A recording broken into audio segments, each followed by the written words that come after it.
परदेसी सऊदीया से सरप्राइज देने पाकिस्तान आता है कि मैं अपनी बीवी बच्चों को सरप्राइज दूं, अपनी बीवी बच्चों के साथ ईद की खुशियां मनाऊं। जब वो बेचारा घर आता है, दरवाजा खोलता है तो आगे का मंजर देखकर उसकी आंखें पटी की पटी रह जाती हैं। उसकी हसीनो जमील बीवी अपने आशना के साथ इस माए बाबरकत में रंगरलियां मना रही होती है। बिस्मिल्लाहिर्रहमानिर्रहीम, अस्सलाम वालेकुम वरहमतुल्लाहि वबरकातुहू। उम्मीद करता हूं आप जहां भी हो गए खुश हो गए, आबाद हो गए। वीडियो की तरफ बढ़ने से पहले सबसे पहले हम खातमे नबी हज़रत मोहम्मद सल्लल्लाहु अलैहि वसल्लम के हुजूर दुरूद पाक का नजराना पेश करेंगे। अल्लाहुम्मा सल्ली अला मोहम्मद व अला आले मोहम्मद। मैं हूं आपका दोस्त नूर जुल्फकार रेडी और आप देख रहे हो रोजनामा न्यूज ऑफिशियल। मोहतरम सामीन, अगर आप चैनल पर नए आए हो, अभी तक आपने चैनल को सब्सक्राइब नहीं किया तो जल्दी से चैनल को सब्सक्राइब कर दें और साथ में घंटी के बटन को दबाना ना भूलिए और इसको सिफर हाल कर दें। इस तरह हर हमारी आने वाली वीडियो का नोटिफिकेशन आपको खुद का तरीके से मिल जाएगा और ये टोटली फ्री है। इसे आप कंजूसी से काम ना लीजिएगा और लाजमन सब्सक्राइब कीजिएगा।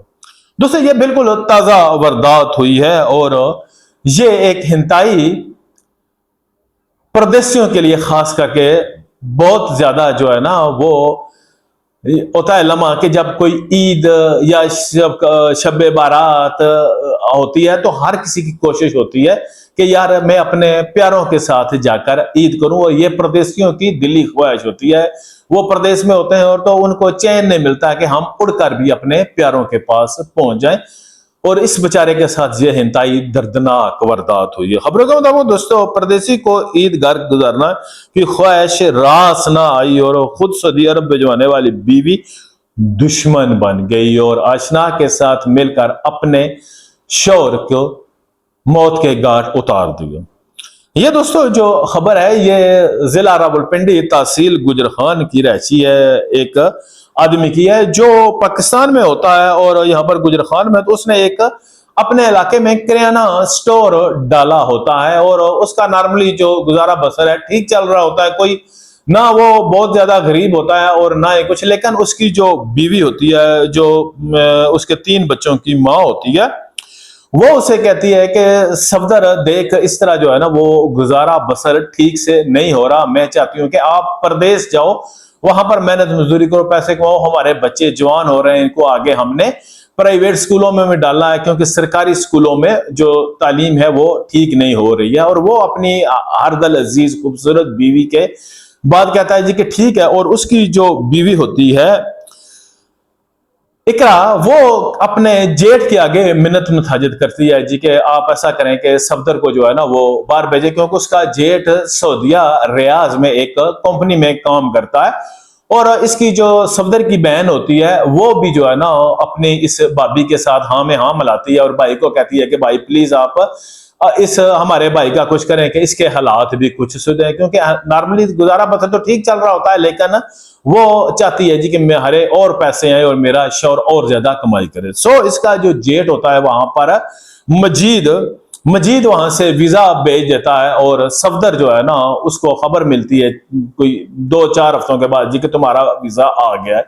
और सफदर यहां से फ्लाई करके सऊदीया चला जाता है और वहां पर जाकर अपने भाई मजीद से मिलता है और वो काम स्टार्ट करता है, जहां पर वो दिन रात ये बेचारा मेहनत करता है। और ये सफदर जो होता है ये 2024 में सऊदीया जाता है। तकरीबन जो था अगस्त जनवरी फरवरी में जो है ना ये वहां पर जाता है। अगस्त में ये अपनी बीवी को बोलता है, इसकी बीवी वहां पर जेठ को, और ये तकरीबन जनवरी 2024 में फ्लाइट पकड़कर सऊदीया जाता है। और तकरीबन इसको गए हुए 1 साल का अरसा हो गया होता है और वहां पर ये अच्छी खासी जो है ना मेहनत करता है, वहां पर अपना एक मुकाम बना लेता है, अच्छे खासे पैसे भी कमाता है और कुछ ये पैसे जो है ना अपने पास रखता है और बकाया अपनी हर दिल अजीज बीवी और बच्चों के लिए भेजता है। वो पीछे अपने बच्चों को प्राइवेट स्कूल में डाल देती है जो इकरा होती है और अपने घर के मामला रंग रोगन हर चीज होती है ना उसकी ख्वाहिश वो अपनी पूरी करती है। इसी दौरान ये जो होता है इकरा ये अपने बच्चों को खुद ही छोड़ने जाती है उस स्कूल में और वापस लाने जाती है, जहां पर एक माजिद नाम के आदमी से इसकी मुलाकात होती है। माजिद भी शादीशुदा होता है लेकिन उसकी बीवी जो है वो कभी मैके कभी इधर होती है और वो भी अपने बच्चों को स्कूल छोड़ने आता है। और वहां पर इस इकरा के साथ उसकी हाय हेलो होती है और जो रोजाना का जो है ना ये दुआ सलाम जो है ना जल्द इनका आपस में इकरा के साथ माजिद की जो नंबर होते हैं वो एक्सचेंज होते हैं। और क्योंकि इकरा अपने जो थे अलग सेपरेट घर में रहती थी और माजिद जो था वो भी और उसकी बीवी, तो ये क्या आता है इनके अक्सर मुलाकातें जो है ना वो माजिद के घर में होने लगती हैं। पहले तो इसी तरह एक दूसरे के साथ हो, वो जो इकरा होती है वो कहती है जी कि मैं तुम मुझे पहले क्यों नहीं मिले, मुझे तुम बताओ पहले क्यों नहीं मिले, तुम्हारी तो आते हैं जैसे मैं अपने लिए सोच रही थी, तुम तो वैसे ही हो। और जल्द ये आपस में इतने करीब आ जाते हैं कि इनके दरमियान एक नाजायज रिश्ता बन जाता है। एक तो उसका शौहर साल से वहां पर गया हुआ है और दूसरा ये इस क्योंकि वो जाहिर सी बात है इस औरत को कि ये औरत जो इकरा थी ये अक्सर में पैसे की लालची थी और ये अब माजिद से भी पैसे खाती थी जो अच्छा खासा वो भी पैसे वाला था।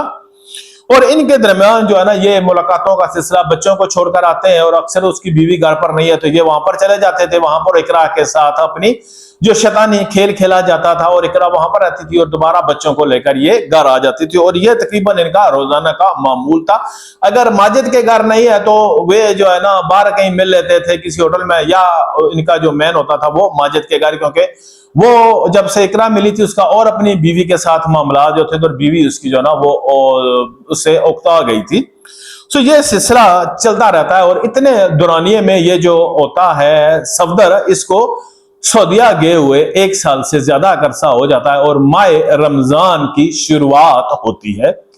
सो ये अपने भाई मजीद को कहता है कि मजीद भाई मैं जो है ना वो पाकिस्तान जाना चाहता हूं, तो आपसे गुजारिश है कि आप किसी को ना बताइएगा, मैं अपने बच्चों को और अपनी बीवी को सरप्राइज देना चाहता हूं। खैर इसका भाई कहता है ठीक है, और वो उसको वहां से जो है ना एयरपोर्ट पर सी ऑफ करने के लिए आता है। और ये सफदर बेचारा वहां से अपने जो है ना आंखों में डेरों अरमान सजाए अपने घर गुजर खान आता है। ये देहात के रहने वाले हैं लेकिन मेरा मकसद किसी को बदनाम करने का नहीं है। सो मैंने जो नाम भी जो है ना वो फर्जी रखे हैं क्योंकि किसी की बदनामी मेरा मकसद नहीं है। सो ये जब अपने गांव आता है, ये टैक्सी ली होती है एयरपोर्ट पे और बड़े चाह के साथ आकर दरवाजा जो है ना खोलता है। और क्योंकि आपको पता ही है कि अक्सर देहातों के ऐसे होते हैं दरवाजे के जो है ना उन्होंने उसको आर्थिक तौर पर देखता है तो कोई जो है ना उसकी बीवी वगैरह घर पर नहीं होती है, वो दरवाजे ला कर रहा होता है। इतने में जो है ना उनके स्कूल टाइम होता है, बच्चों का देखते हैं बच्चे बाप को और वो दौड़े भागे आते हैं, बाप को मिलते हैं, बीवी भी मिलती है और उसके बाद दरवाजा खोलती है और वो अपने घर चला जाता है। और बीवी पूछती है जी आपने तो मुझे बताया ही नहीं है, आप आगे। तो ये कहता है जी कि मैंने आपका सरप्राइज देना था। बच्चे बड़े खुश हो जाते हैं बाप को देखकर, वो अपने जो मनपसंद चीजें होती हैं वो उनको देता है, लेकिन बीवी के चेहरे की जो हवाएं हैं वो उड़ी होती है। ये पहले जो है ना कहता है कि हो सकता है कि मेरी बीवी को मैं अचानक आऊं इस तरह, और ये जो सफदर बेचारा होता है उसको दरगुदर कर जाता है। इतने में इसकी बहनें भाभियां सारियां आ जाती हैं और उनसे मुलाकात का सिलसिला, पूरी फैमिली जो है ना वो फूले निस्मा रही होती और सब कुछ से, लेकिन इकरा जो थी उसके चेहरे की हवाएं उड़ी हुई थी। और ये उसका कहता है जी कि मेरी पूरे 1 महीने की छुट्टी है, 1 महीने में अपने बच्चों के साथ तुम्हारे साथ रहूंगा, तुम्हारे अरमान पूरे करूंगा, तुम्हारे लिए चीजें, तो वो बातें करता है इसको खुश करने के लिए, लेकिन वो तो किसी और ही ख्यालों में गुम होती है। और ये बात सफदर भी नोटिस कर लेता है जी कि इकरा जो है वो कोई खुश नहीं है। वो पूछता है क्या वजह, तुम इसे नाराज हो, कुछ हो, अगर तो मैंने तुम्हें बताया नहीं तुम इस वजह से नाराज हो कि तुम अपनी चीजें, लेकिन वो उसकी बात टाल देती है और कुछ नहीं। खैर 1 दिन 2 दिन गुजरता है और अब उधर आशिक़े नामराद जो था वो इकरा के इंतजार में मरा जा रहा था। और ये इकरा अपने शौहर से नजरें बचाकर उसको फोन करती है जी के मुसीबत घर आ गई है। यानी कि अपने शौहर सफदर के बारे में कहती है, क्योंकि उसको तो सिर्फ अब प्यार था तो सफदर के रिहालों से था, उसको सफदर से कोई हमदर्दी नहीं थी। उधर से जो होता है माजिद वो कहता है जी के जाने मन में तुम्हारे बगैर रह नहीं सकता, अब तो एक पल भी तुम्हारे बगैर गुजर नहीं सकता, हर वक्त तुम्हारे बिताए हुए लम्हों की याद में रहता हूं, ना दिन को चैन है ना रात को चैन है ना दिन को सुकून, मैं तो बिन पानी की मछली की तरह तड़प रहा हूं। वो कहती है अब क्या हो सकता है, तो ये एक खतरनाक प्लान बनाते हैं। और ये जो इकरा है ये क्या करती है जी के ये अपने शौहर की चाय में नींदावर गोलियां मिला देती है और दूसरी तरफ अपने आशिक़े नामराद को फोन कर देती है, क्योंकि बच्चे तो इनके अलग रूम में सोए हुए थे और ये अपने रूम में थे। और इतने में जो है ना वो माजिद आ जाता है मौत का फरिश्ता बनकर, और ये जो सफदर बेचारा होता है ये नींद के असर में जो है ना, क्योंकि गोलियों ने असर दिखाया होता है, ये गहरी नींद में होता है और वो इसका गला दबा देती है, और किरण जो होती है, इकरा होती है, वो ऊपर से तकिया उसके मुंह पे रखती है कि कहीं कोई आवाज ना निकले, और सफदर का काम तमाम कर देती है। और ये वैसी औरत उसके साथ करवट पे आराम से लेट जाती है। सुबह सादक का जब टाइम होता है ना, ये उठती है और ये चीखना चलाना शुरू कर देती है, उसकी बहन को, भाभियों को, सबको फोन करती है जी कि सफदर तो सोए थे लेकिन मुझे पता नहीं क्या हुआ, वो उठ नहीं रहे हैं।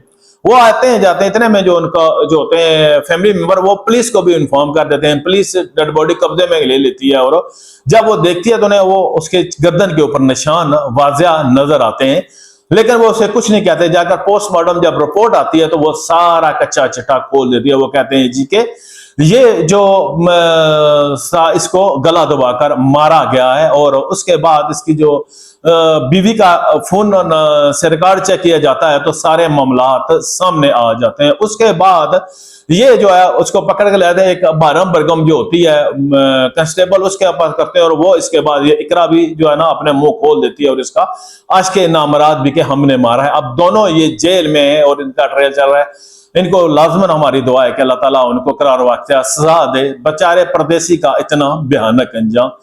अल्लाह हाफ़िज़, जज़ाकल्लाह।